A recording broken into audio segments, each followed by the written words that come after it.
as the role of a speaker. I come here to pay my respect to our master, Sri Ramakrishna, and my teacher, Holy Mother. I have said, as soon as I came here, that I find this center as my home, my spiritual home. When I was in New York in 1947, I missed something. But coming here, I found the whole atmosphere was charged with spiritual vibration. The atmosphere of Belur Math I felt here, because there's a worship of Sri Ramakrishna, there was daily meditation 3 times, and so on and so forth. I am very pleased to see that you have kept the fire burning. Not only the fire is burning, but it is burning brighter. You have accepted the Swami who took charge of the center under the direction of the Belur Math, and you are cooperating with him. This gives us great pleasure and great satisfaction. But I am talking about spiritual life in the frame of reference of the Western civilization. Western civilization is predominantly dualistic. 2 are the most important facets of this civilization. One is Judaism, which gave the religious aspiration to the Western man. And then the philosophy of the Greeks, especially Plato and Aristotle, play a very important part in shaping and molding this civilization. But when you study religion, you find that Judeo-Christian faith accepts the dualism between creature and creator. Even when a man attains salvation, and also salvation is not to be experienced in this life, with this body. Salvation is a post-mortem experience. And even when a man is saved, there will remain this dualism between the individual soul and the universal soul. And this is what I call the theological stream, as we have got the 2 streams here. One is called the theological stream, and another I call the scientific stream. In the theological stream, we find St. Thomas Aquinas plays a very important part. What did he do? He accepted Aristotle, not so much of Plato. But Dr. Whitehead says all the philosophers after Plato have written only footnotes to Plato. and including Dr. Whitehead, who is one of the best. So to me, father of philosophy, Western man, is Plato. And father of science is Aristotle. And therefore, Aristotle makes this distinction between heaven and earth, secular day and called the Sabbath day. Aristotle was a scientist, I've mentioned before. But what I want to say, St. Thomas Aquinas accepted Bible and Aristotle. He wanted to harmonize these 2. But to my mind, this theological stream and also this scientific stream will not meet. There are 2 readings of the absolute by the dialectic of the intellect. And therefore I will say this, that Advaita, or called non-dualism, will be able to synthesize these 2 aspirations of the Western man. One, the scientific stream tells you, reason, accept nothing without question, and experiment and experience.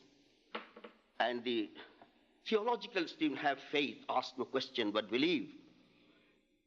But if we accept only theology or accept only science, what we will be satisfied with the world of becoming, with the world of change, the world of relativity, the world of time, space, and causation. And therefore, a true Vedantist is one who thinks that this world is Maya. Maya, I do not say it is illusion. Sat asat anirvachanya. It exists when we are in the state of dream, it does not exist when it transcends. So our view is a transcendental experience, which I interpret as a revelation. And in order to attain that, we have to ask ourselves, are we qualified for it? We must never bring down the ideal. We must raise ourselves to the ideal. To bring down the ideal and say, world is beautiful, world is fine, it means romanticism. World is Maya. That means it is a mere appearance. And if you cling to the world of time, you will have to accept that time will kill you. But our aspiration is Jivanmukti, not salvation. Why? Because our real nature is fame. And in order to understand that, we have to think of the apparent self of man, which belongs to the world of time, space. But the real self of man is the witness consciousness, the spectator of time and existence, which Pythagoras said after going to India and studying the Shankar philosophy. So whatever it may be, we are to accept this relative world, but our goal is to transcend. And so I have to say one question. This distinction between man and woman, and the women have no right to become what you call, perform the rituals, which the Catholic Church says they are sacraments. In every convent there must be a priest who is permitted to perform these rituals, and rituals must be the way to realize the truth. But I have to think of our order, which has given equal right to women. I know the Sarada Devi, who became Bharati Prana, who used to give initiation, used to give brahmacharya, used to give sannyas. This is a parallel organization. This is a new theme in the world history. This is a new theme in world literature, not even in Buddhism, nor in other faiths of the world. So this Vedanta movement in the West has to perform nothing miracle, but one simple thing, to stimulate the thinking power, to grasp what we are, how the world is moving, and how to adjust ourselves to time, place, and circumstances. That is why I have to say that our good friends are not so much the theologians, but the scientists. What I say that, because theology cannot be changed, because there will be difficulty in that. One Chardin wanted to explain the original sin, the spirit involved in matter. And the hierarchy of church says you have no business to enter into the field of religion. It's a matter of faith. Faith in supernatural. And church is the embodiment of the supernatural, the mystic body of Christ. But to us, all the Vedas, Traigunna Vishya Veda, Nistraigunna Bhavarjuna.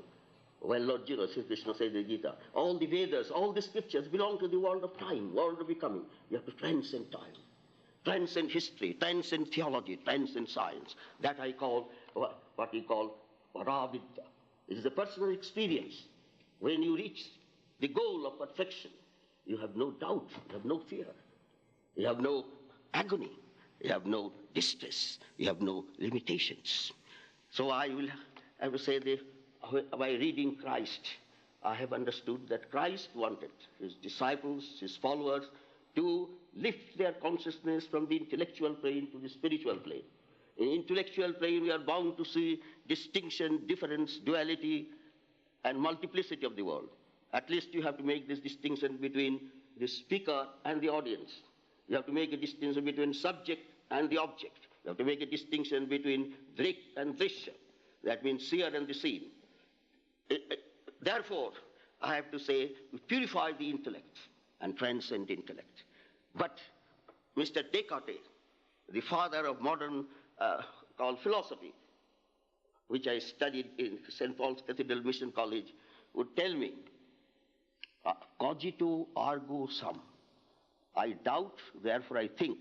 I think, therefore I exist. if Mr. Descartes would have come now, I would have said, Mr. Descartes, you have put the cart before the horse. Now, see, how is it? Because we do not think first, we exist. Then we connect ourselves, attach ourselves with the mind, and the mind creates doubt. But it is better to be a doubting Thomas than to be a fool without any brain. So we have to doubt. Swami Vivekananda doubted the experience of Sri Ramakrishna. And Sri Ramakrishna says, test me as a money changer, test his coin. Don't accept because I have said. And when Swami Vivekananda had that experience, then he bowed down in reference to his guru and please help me to reach the goal of perfection. And Swami Vivekananda came not as just as a lecturer, he came as a messenger of Sri Ramakrishna to speak to the West. Not Sri Ramakrishna, but Sri Ramakrishna is the principle. He is the principle of eternal truth, beauty and goodness, a principle of Advaita, principle of pure consciousness, principle of pure life. And so I have to, as I've said, these scientists, our good friends, how I have to explain to you that. First, the classical science was governed by the theory of gravitation by Newton. And Aristotle and other theologians accepted that theory, and therefore time and space were considered to be absolute. But it is Einstein who changed the spectrum of the scientific viewpoint. And we find that time is relative and space is also relative. And this is exactly what Shankaracharya says, Shata Sat Anidvachaya. For in illumination, the world is real. I am real to you, you are real to me. Because it is, I see you. For this paroksha, that is called indirect experience. But direct experience is, I am, that I am. I am. That is the direct experience. You can never deny the denier. You may deny everything, but you cannot deny the existence of the denier. But you are superimposing on your real self all the attributes and qualities of non-self. And the body is a non-self because it does not last. What is the definition of truth? As Christ said, "You shall know the truth, and truth shall make you free." The Western man accepts a pragmatic view of truth, that which works, that brings money, that brings comfort, that brings energy. You get energy from sunshine, or you try to get from, from the ocean. You try to get the oil, all that. So it reminds me of an instance in Moses' life. Moses wanted to have the promised land, but for 40 years he worked and came to the promised land called Jerusalem. But modern Jews will think we would have stopped at Saudi Arabia. For 40 years. Anyway, that which works, pragmatic, this is, William James speaks about that, that which helps humankind, you see. Then there is another view of truth which is called the correspondence, this is photography. Yeah? There is the reality is there, outside, you see. That is, the Western man thinks my equation, if I say, reality equal to n plus mind, as comprehended with my reality outside, nature. But the Hindu view, or the Vedantic view, reality equal to m, not comprehended mind, transcending mind, or because it is the intellect which has this limitation, the limitation of seeing through a glass darkly and not face to face, as St. Paul says. Intellect brings these three categories. Time, it must be an event in time. It must be an object in space, and it must be cause. Take, for example, the cause of your coming. Oh, Swami has come from Portland. Oh, he's seen Holy Mother. Probably he will be a good speaker. He may not be.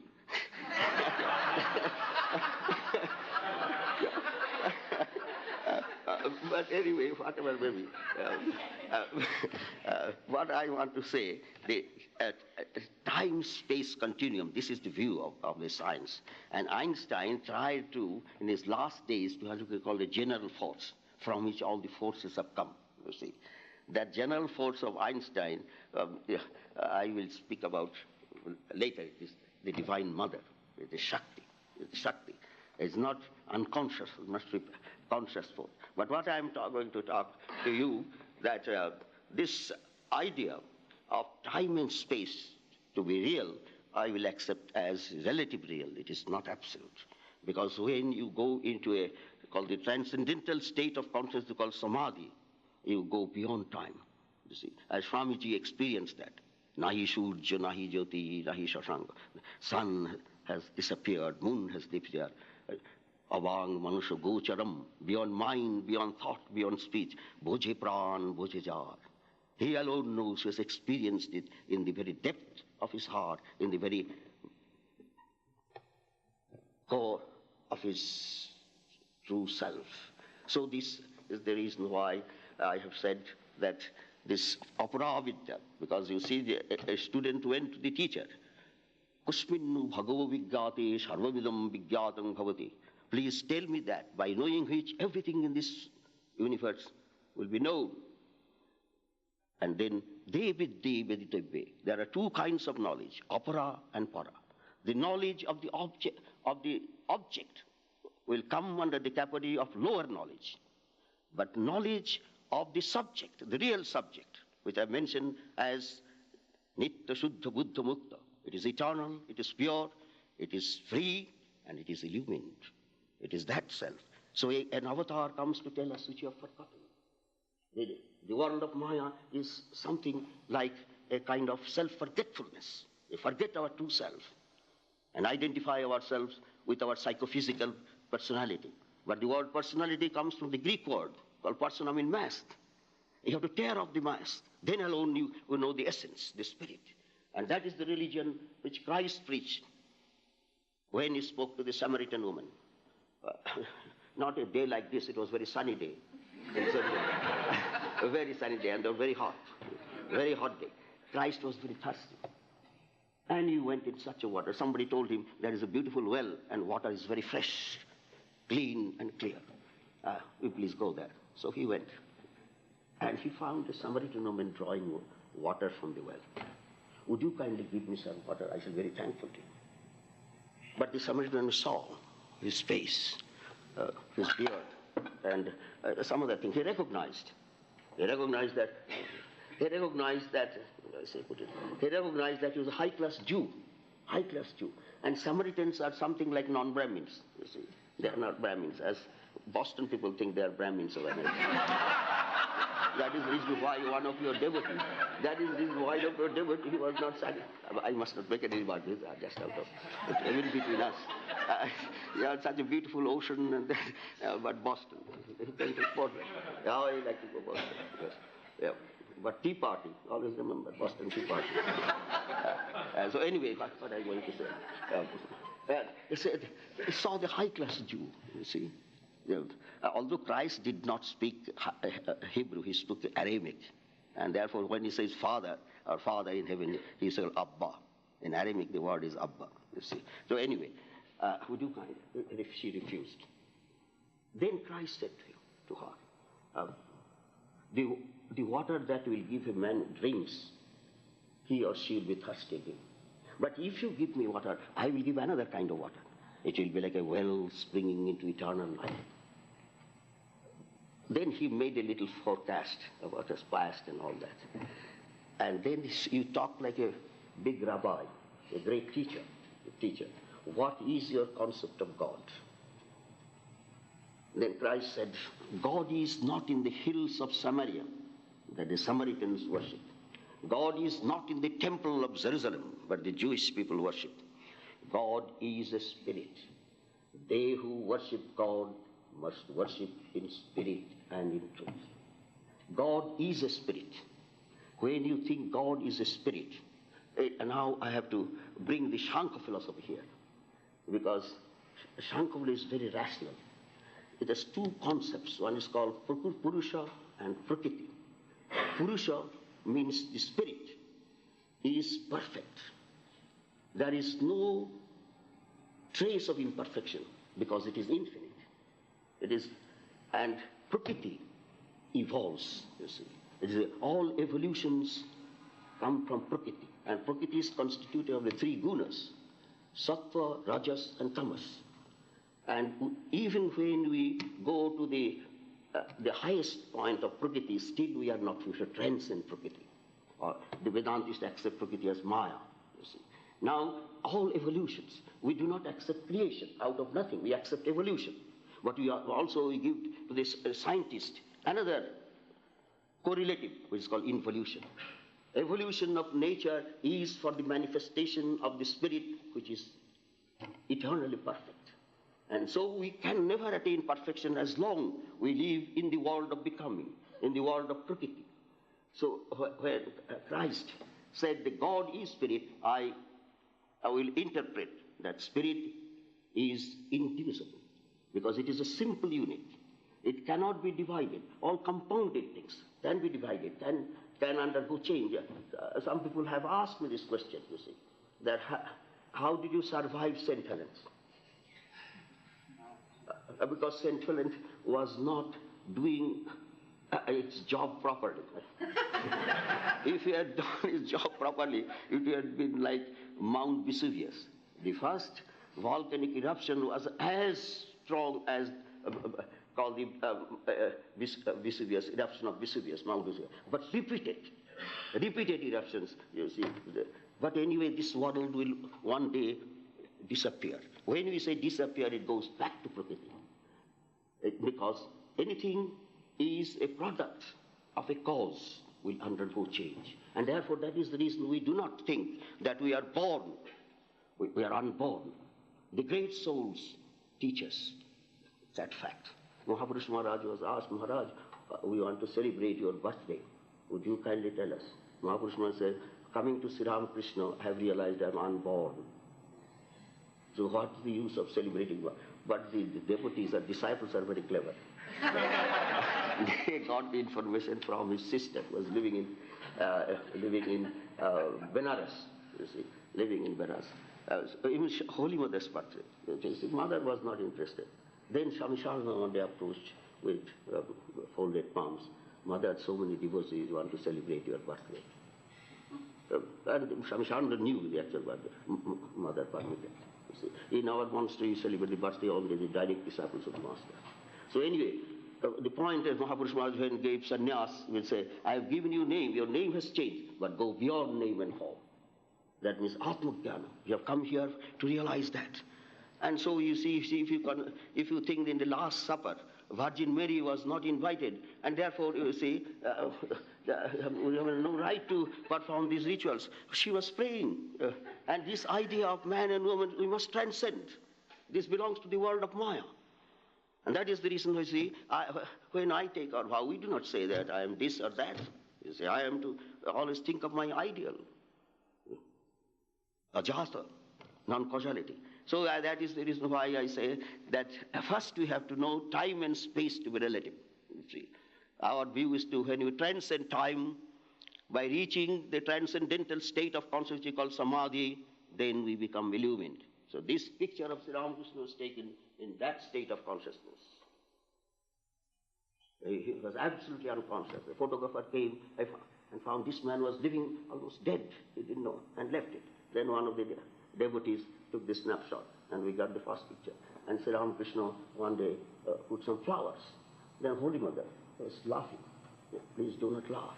This picture will be worshipped in many homes, hundreds of homes. When I came to this country, I saw one devotee. You see, I saw he was Sri Ramakrishna, Holy Mother. I thought within myself, where is Kamatukur and where is Maryland? Yeah. And who preached? Not any political power behind. Christianity spread not account of the merit of Christianity. It spread on account of Constantine, when it made the religion of the Roman Empire. But original Christianity was mystical, was transcendental, was non-dualistic. Otherwise Christ would not have said, I and my Father one. So here I come to this second phase of scientific development in the West. Even Einstein's theory of relativity. I said, when you are in the high school, you accept all law of gravitation. When you go to the college course, you have to, as it were, at least intellectually, you have to accept all the law of relativity. But when you go to postgraduate class, you think of all Max Planck's quantum theory and also Heisenberg's theory of indeterminacy. When I speak about that, I think that the Western civilization, the boat of Westerns has sprung a leak. Now, let me explain to you. It is not any criticism. It is bound to be, if your intellect becomes the supreme court of appeal, bound to have these leaks. Leaks means paradoxes. I'm not using leak like you have got this called Swiss cheese. You have got lots of holes. I'm not using that sense. I'm using paradoxes come. You see, it comes within Maya. You see, it is relative. Therefore, we do not think that good is absolute or evil is absolute. We say it's a relative good. Relative. We say marriage is good for some. Marriage would not be good for a person who has joined a monastery. A priest should not think of marriage. It is a contradiction in terms. He should not have accepted this vow of renunciation. But real renunciation does not mean simply accepting an order. Real renunciation is deification of the world. First, we have made a distinction that I and the world are different. It is due to ignorance, avidya, and only vidya, knowledge. I and the world are one. The Atma, you see the oneness by transcending the intellect. But what I was going to say, Max Planck had brought in the picture, you see. You think scientists used to think that we are observers. But it is Max Planck's quantum theory, we are participators. Exactly that Shankar philosophy tells us, that what we know is X plus mind about the wall. Similarly, X plus this personality. So you tear off the personality, then you go into the heart of the reality. That is your real self. So in this connection, I have to tell a story. It's connected with Maharaj. One time, Swami Brahmanandaji Maharaj asked me to bring some, they call lodgings, but here they call candies. But I said, how much? I said. Maharaj said, get a pound or something. So when you come next time. So I brought these lodgings, candies.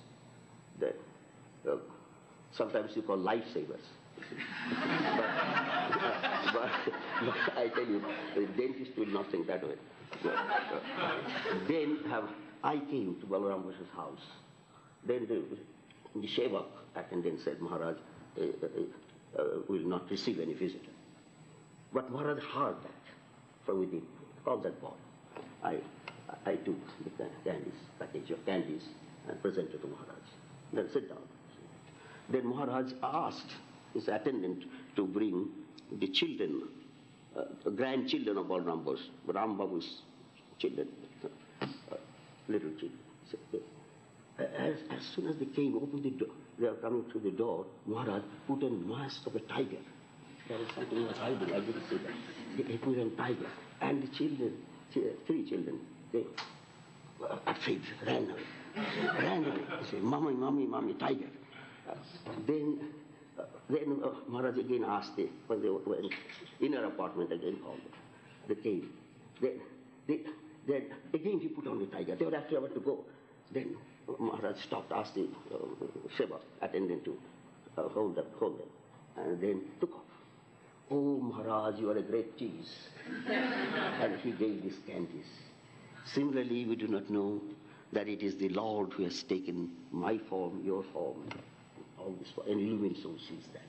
And that is why Sri Krishna would see in Golapma, in Joginma, the divine Anandamai. In Balaram Bash's house, he went and said, come along with me, and sit in the boat. And and Golapma he did not know whether he would get food there and all that. But then he went away. You see, it is something like the flute of Krishna.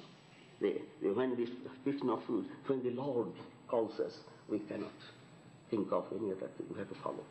So anyway, the point that I want to speak, this Advaita first. Again, second concept that I want to bring to you, the concept of Guru. Because all mystic religions, all transcendent religions, the teacher plays a very important part. It is something like a demonstrator. It is something like an exemplar. It is something like called the embodiment of the Shastras, Shastra Murti. And he is also a method. And he is also the most powerful person to draw the heart of his students, like a magnet. And so we find they called Guru Shakti, because you cannot achieve anything unless you have power. The first power will come to us from the Guru, the transmitter of power, Guru Shakti. And when he becomes illumined, then alone he has that power. Then he identifies himself with the universal consciousness.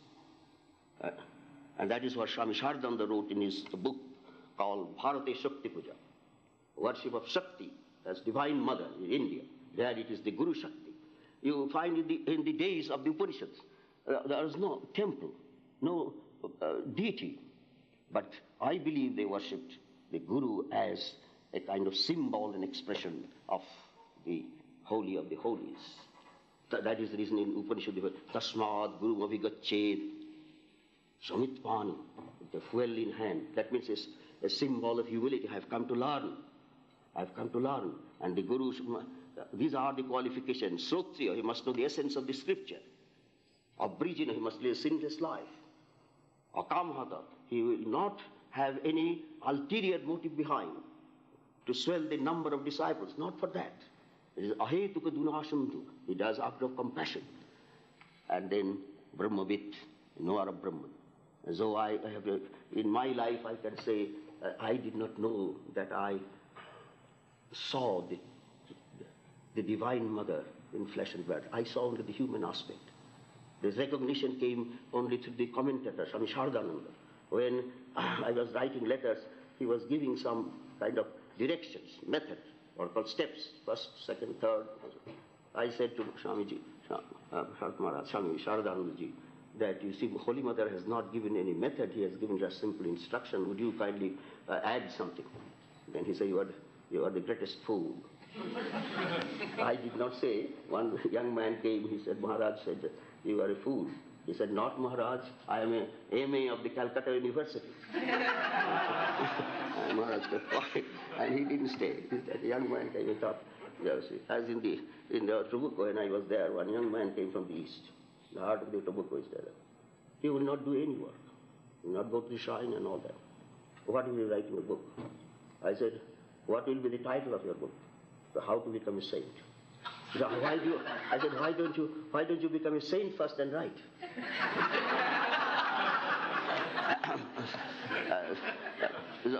So here I call it the Guru Shakti. The first power is the power comes from, this is the greatest asset. When Shankaracharya says, Manushuttam, Mumukshuttam, Mahapurusha Shangsraya, that he must be feel proud to be a man, a manliness. Manushuttam, Mumukshuttam, burning desire for freedom. And then he's called Mahapurusha Shangsraya. You may interpret means that association with an illumined soul, but I will not interpret that way. I will say, taking instruction from a teacher who will be able to help him. You see. So Mahapurusha Shangstra. Therefore but the West has accepted church to be the Guru. Therefore you say, I belong to the Episcopal Church. These are the things. Baptism by immersion. Or I belong to the Catholic Church. There I have the rituals. They say I have to go for confession.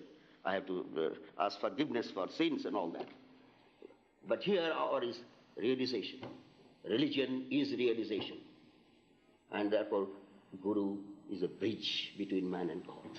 It transmits power and spirituality. So, as I have said, Swami Aseshananda said to me that what Holy Mother has done for you, you cling to the mantra and think of her, and all the rest will be added unto you. as Christ says. Seek ye first the kingdom of heaven and its righteousness, and everything else will be added unto you. Therefore you cling to this mantra that I call mantra shakti, the power of the mantra. It is charged with power. And you read in the, is my time on? No. Best time. So mantra, the first is mantra. You have to repeat the mantra. Okay. Now mantra, this is the thing. You have to, you change the, oh, Guru is not here now, his physical arrival. He lives in the mantra. You see. It's called Ishta mantra. And so you will find Ishta mantra when I use the word chosen ideal. I've spoken about little that. I will talk in a little different way. Now our Guru is Sri Ramakrishna, and Holy Mother is the Ishta. Because the Ishta is the Shakti. Because it is a Shakti, it is an aspect of the Divine Mother. And that is the reason why when we meditate on Sri Ramakrishna, we meditate on the head, and the Ishtam in the heart. And the purpose, Guru will merge in the Ishtam. Or another view is Ishtam will merge in the Guru. They are one. And the disciple also will merge. This is Advaita. And it will take time. But we are very impatient, you see.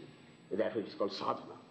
You have to, sadhana means have faith in the mantra, have faith in the Guru, and practice renunciation and meditation. These are the one. Renunciation is called this negative method, and positive method is called meditation. But meditation word is symbolic. You withdraw the mind from the periphery and fasten it to the center. Because in the center, the kingdom of heaven, the real self abides. And your mind will be the reflector of the reality when it is purified. You see, as in Palomar Observatory, there is a telescope. It took about 18 years to perfect it. But I hear there is another telescope in Australia or someplace. It is more powerful than that. But I am satisfied with the California, that telescope. So that telescope, it took 18 years to perfect it. Flawless, without any speck of dust, and kept in the right position. Similarly, mind must be very sattvic. Then mind will be the reflector of the reality. And through this japa, repeating the name and meditating on the form, visualizing the form of the chosen ideal in the heart, gradually we will be drawn to the magnet when the worldly sanskaras are liquidated. And that is what the great teacher, Sanat Kumar, said to his disciple Narada. See, Ahara Shuddho Shatta Shuddhi. When your thoughts are pure, the mind stuff will be pure. When the mind stuff is pure, there will be a constant and unbroken remembrance of God. Then you would have no set time for meditation. Even when you are doing work, you are feeling the presence. When one time I wanted to read the Shastras in Benares. Then Swami Aseshananda wanted me. But I said, no, I want to read the Shastras. I won't get Pandits in Calcutta. Then one Swami told me that you will get better benefit by removing the dust from the shoes of Saradananda than becoming a Pandit in Benares and shower some words there. You see. So anyway, it is a great privilege to serve an illusion soul. Tadvidhi pranipatena pariprashnena shevaya. Know the ultimate truth through pariprashna, questioning, pranipatena, through prostration. Then comes pariprashna, ask questions, and sheva, service. So I had to go up. I used to, when I used to serve Swami Saradananda, I used to feel I was serving Swami Sri Ramakrishna. And one day, one of the late disciples of Holy Mother said, Mother, I want to serve you. Then his name is Chandra Mandatta. He told me. He was working with me. He used to pack things and all that. Then Mother said, no, my child, Sarala will do that. You better go and massage the feet of Swami Sarada, and you will get Brahmajnana. So I thought within myself, why do I miss this opportunity? So anyway, this is a kind of faith, but we have to start our spiritual life with faith. It may be an imagination, but today's imagination will be tomorrow's realization. You see, any moment that may come, but we must be ready. And that is the reason why this sadhana shakti, the power comes from sadhana. That means practice of the presence of God, practice of unbroken remembrance. While you are working, while you are worshipping, while you are packing books or doing any kind of garden work, you see. This will lead to a state of consciousness which Shankaracharya called mumukshuttam, burning desire for freedom. But I will use it in a different context. I will use that word called bakulata, longing for the vision of God. You chant once. It is very Chaitanya, you see. Chaitanya, you see, a moment appears to be an age. This comes in Bhagavatam, when the gopis of Vrindavan felt the pang of separation for Sri Krishna. They sang this song of sorrow. Truti jugayate tam apashyatam chakshusha pravrishaitam shunnaitam jagat sarvam govinda virahename. A truti means a moment appears to be an age. Chakshu, tears are coming down from the cheeks without any let and hindrance. The whole world seems to be empty and void because the Lord of my heart has not come. I felt that kind of thing when Swami Aseshananda passed away. You see, he had apoplexy on 6th of August, what we call stroke. He could not speak, but he had inner consciousness. And on this Krishnastami, Janmashtami day, 18th of August, you see, we chanted the name, Hari Om Ramakrishna, Hari Om Ramakrishna, O Idi Jakhayai, you see. There I see Maharaj also liked that song, you see. Swami Aseshananda had the vision of Thakur, Sri Ramakrishna, on his way. He told us when you are going to Puri, Sakshigopa, there, Master gave me the darshan. So there it is called Viraha, separation from the Lord. In Christian mysticism, it is called the dark night of the soul, the dark night. Yes. Swami Aseshananda advised me that, you see, even in dark night, you should cling to the Lord. It is something like a passing through a tunnel. But in America coming, I see all tunnels are well lit. But not so previously. All tunnels were dark. So every person would have to pass through that. But it is a very auspicious moment when you long for the vision of God. St. Augustine longed for that vision, but he was very sincere. He said, not yet, not yet. I am not ready. Make me pure, make me illumined, but not yet. But later, you see, he lived this life, monastic life, and he used to pray every day, you see. Then a time came, you see, Lord, as it were, telling him, tomorrow, tomorrow, tomorrow.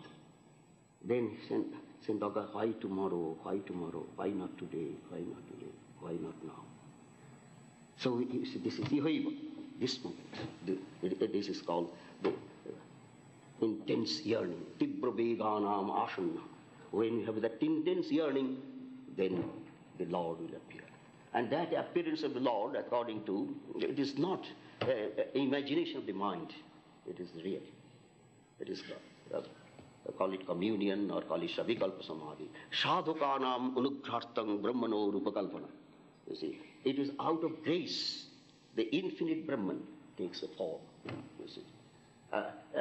It reminds me of one little girl, a Sunday school girl, asked me this question. Swami, I saw in the television Moses talked to God. Have you seen God?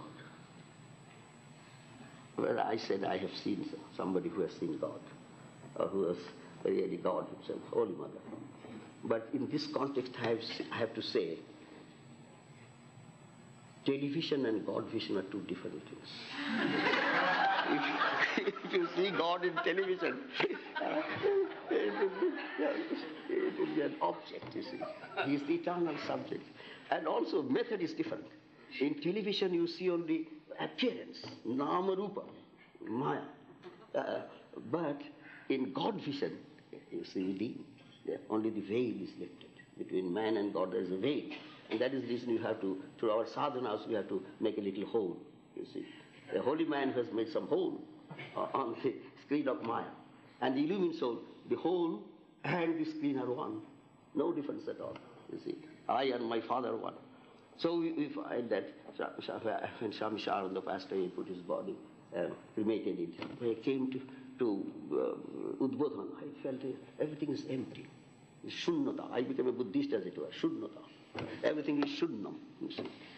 But I thought within myself, I make it purnam. So Swami Aseshananda wanted to go to Benares. I shall go to Benares and practice tapas. So, although I cannot say that I have reached the goal, but I have at least realized the beauty of this kind of life. I will never exchange for anything else in this world. The monastic members are very close to us.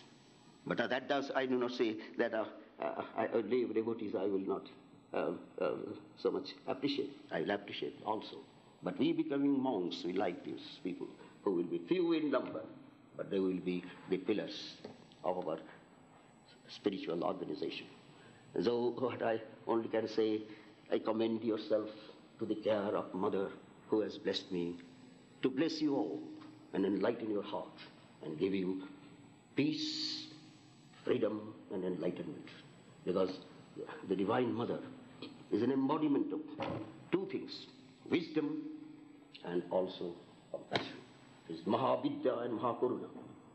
As for example, one of our great Swamis, he was meditating for 20 hours or something.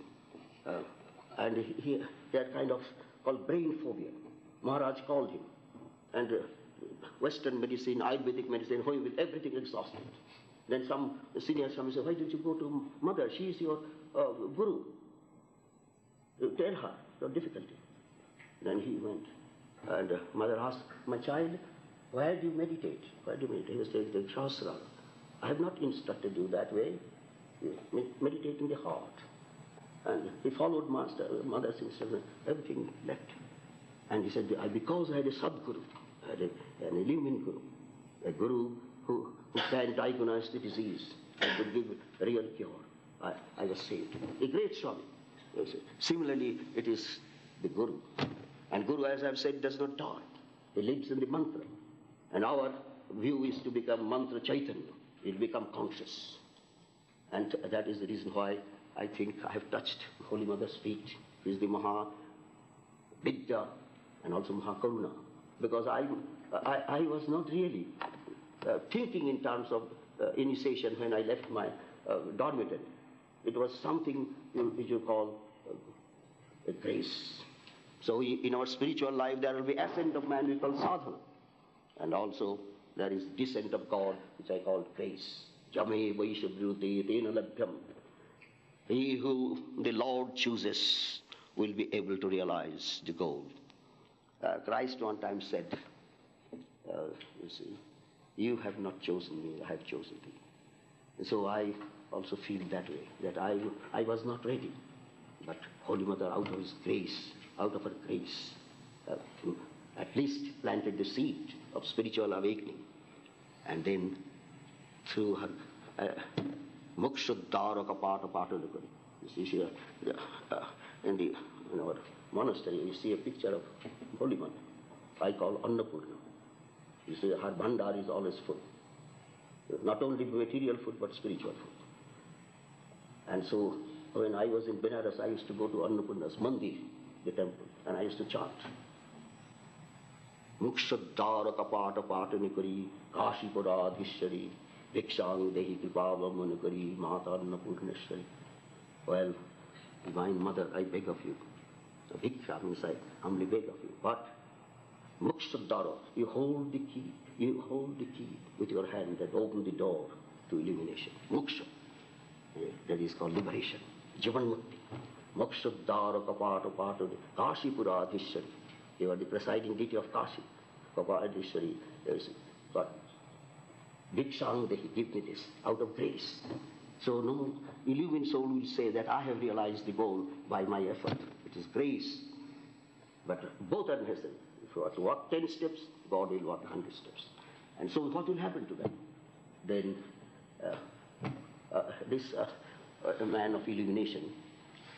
Basantavat lokahitam chata, Shankaracharya's, Vivekachurama. They, like the spring, always bring hope, cheer, joy, and also the light of illumination, always in their hearts. And so that is the reason why I think that it is not easy to realize God, but it is not also difficult. It's not difficult. Only you have to know that you have a mother. That is only what I said. You have to know that you have a mother who will look after you. And that is also the same thing you find in the return of the prodigal. You see, the prodigal return. And then the boy said that I am with you always, and you don't give me a feast. But this boy went away, and you are giving feast. You see, it is that. You see, therefore the Guru Shakti is always trying to help us, whether we know it or not. Therefore, what I will say that Sri Ramakrishna is a living presence, as Shiva, and Holy Mother is the Divine Mother.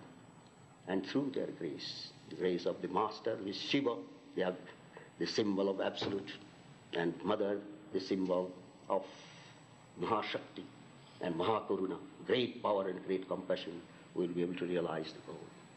And that is the reason I say, I commend you all to the care of Divine Mother. May a vessel of bliss be installed in your heart. Anandi Purnahat. Mother herself, she said, that you are living in Dakshineshwar, you have no comfort, you are so sad. No. Why you say I am sad? I am sad. Anandi Purnaghat. Anandi, a vessel of bliss is installed in my heart. You see, the Marwadis will come, and so you are like a Sita, you see, suffering, all suffering. No. Mother said, you see, on the other hand, Mother said, a vessel of bliss is installed in my heart. I am not sad even a single moment. That is what the Vedanta, especially the Taittiriya Upanishads, Ananda deva khalli bhutani jayante. From an illumined soul, the whole world is filled with bliss, and from bliss it comes, bliss it exists, and finally to that same immortal bliss called Brahmananda, that the individual soul realizes, losing its spurious individuality and realizing his pure, stainless individuality, which is essentially pure, stainless and divine. Yang Brahma Varunendra Rudra Marutaha Stunnanti Dibbhai Stavai Vedai Sangavadakramo Gayanti Yang Samagaha Dhyanavastita Tadgatena Manasa Pashyanti Yang Yoginaha Yasyantam Naviduhu Surasuragana Devaya Tasmai Namaha. Our salutations to him who is the truth of life and existence, and whom the sages call by various names. Our salutations to him whose glory is sung in sacred hymns of the various scriptures of the world, but whose limitless and infinite grandeur no mortal mind can comprehend. Our salutations to him whom the devotees meditate in the shrine of their hearts and realize his ineffable presence in their deepest contemplation.